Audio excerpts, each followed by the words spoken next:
癌症病人接受治療期間，即使腫瘤好似消失咗，日後都可能會復發。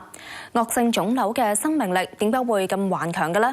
一項由美國哈佛大學學者主導嘅研究，首次以電腦立體模型模擬腫瘤生長嘅過程，有助了解抗藥性。陳雅儀講下。癌症即係基因突變嘅細胞失控增生，直徑幾厘米嘅惡性腫瘤，隨時有幾十億個癌細胞。呢一個由零去到幾十億嘅病變過程，我哋又了解幾多呢？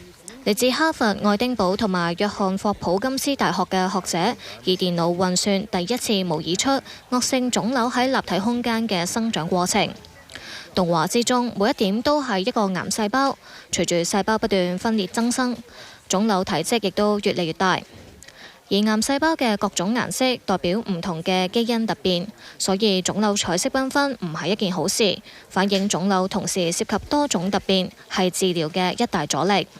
比如我哋模擬病人接受治療之後，癌細胞幾乎全部被殺死，但正因為癌細胞嘅突變太多樣化，總有幾種嘅突變足以抵受治療，令到少數癌細胞生還，然後腫瘤東山再起。呢一個就係癌腫瘤抗藥性嘅秘密。過往都有計算腫瘤生長嘅模型，但今次係第一次考慮實際三維空間對於細胞分裂嘅限制。結果發現原來癌細胞係有少少移動力，避免太過逼，唔夠位分裂，腫瘤先至會好似現實咁大得咁快。學者話呢一個可能係改善致癌方法嘅啟示，例如阻止癌細胞小幅度走位，可能係致癌新方向。有線電視記者陳雅儀報導。